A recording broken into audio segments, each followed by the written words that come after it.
Reopening China kemarin sempat dikhawatirkan akan meningkatkan kembali harga komoditas energi, sehubungan dengan adanya peningkatan proses produksi di sana. Tapi kalau kita lihat di 2 bulan terakhir, tren harga komoditas, turun, spesifik lagi kalau kita bicara terkait dengan harga minyak ya, yang kemarin sempat dikhawatirkan, ketika terjadi kenaikan harga minyak global, maka juga akan mempengaruhi inflasi di Indonesia.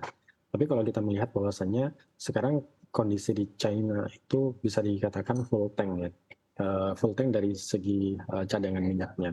Hal tersebut dikarenakan, China mendapatkan supply, minyak dari Rusia dengan harga yang jauh lebih murah. Oke. Ketika sekarang kita lihat harga Brent, ada di kisaran $84 per barel, kemudian WTI ada di $77 per barel, China mendapatkan crude oil dari Rusia di bawah $60 per barel. Sehingga dan sekarang pun kalau kita lihat berita dan juga datanya kemarin, akhir Februari mereka sudah mendapatkan stok 1,5 juta liter barel ya, 1,5 juta barel, di akhir, Februari.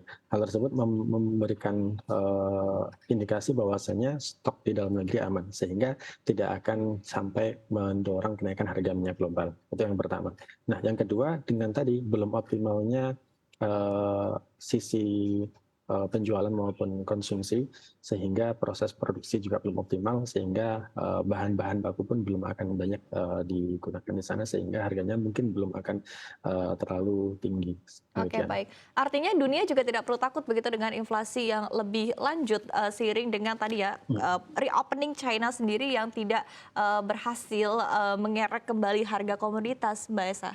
Seperti tadi, disampaikan Pak Kafe ya, bahwa Cina itu ternyata orang kan menduganya, oh ketika reopening akan, sangat luar biasa, ternyata kan Mhm. tidak seperti dugaan orang karena Cina mendapatkan pasokan energi yang lebih murah dari Rusia ya, karena Mhm. kita tahu, Cina bukan seperti negara Eropa yang mengembargo, batu bara atau minyak Rusia, dan ini memberikan, lebih membuat harganya itu akan terkendali dan turun, dan kita kan tahu kemarin ada ancaman resesi di Eropa walaupun sepertinya tidak akan terjadi, dan perlambatan ekonomi tetap mungkin ada tapi tidak sekencang yang diperkirakan orang, tapi walaupun itu akan tetap, menekan harga komoditas ya dan harga minyak. Dan kalau kita lihat harus ingat 2022 itu seperti tahun anomali ya, ada perang, kemudian ada beberapa semacam krisis energi di India dan Cina itu yang membuat harga-harga energi naik, dan kemudian inflasi dunia pun naik dan ada harga kenaikan pangan yang sangat luar biasa.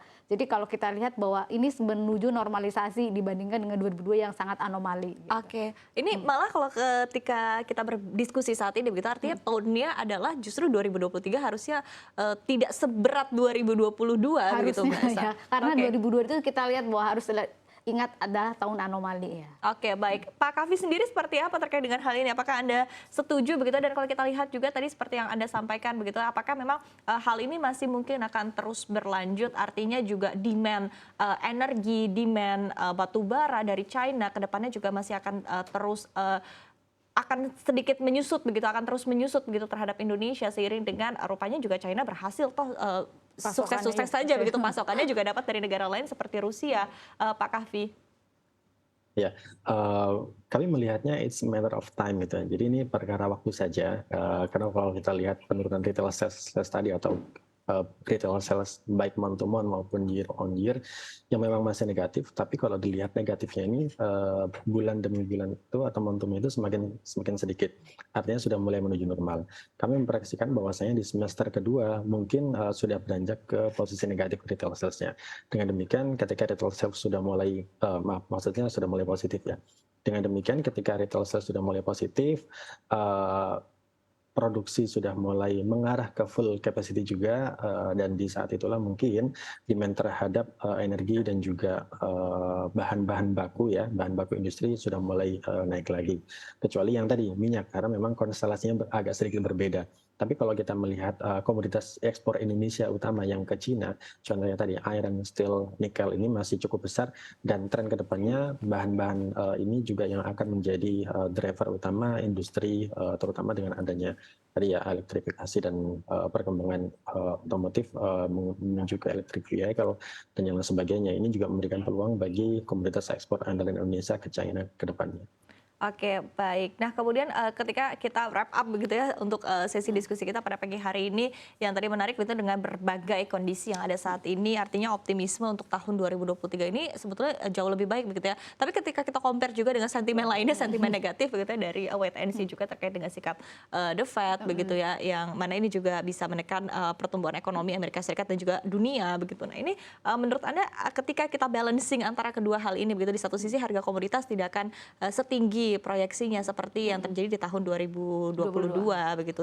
Di sisi lain ini juga kan sebetulnya bisa menekan inflasi, bisa memuluskan jalan untuk menekan inflasi kan. Di sisi lain juga tapi ada faktor-faktor lain juga yang perlu dipertimbangkan. Menurut Anda akhirnya titik temunya untuk kondisi perekonomian di 2023 ini seperti apa? Saya kira akan jauh lebih baik daripada harusnya ya 2022 ya. Walaupun kita lihat seharusnya inflasi itu tidak setinggi 2022 yang ada kenaikan harga BBM. Kemudian kita ingat 2002 itu tahun penuh gejolak untuk harga pangan. Kita ingat harga minyak goreng, kemudian harga cabai itu sangat luar biasa di pertengahan. Jadi ada begitu bertubi-tubi harga-harga yang kemudian naik dan diakhiri dengan kenaikan harga BBM ya. Saya rasa mungkin yang agak perlu perhatikan pemerintah itu justru kepada konsumsi dalam negeri ini agar dijaga karena dari berbagai data itu sudah menunjukkan penurunan ya. Ini yang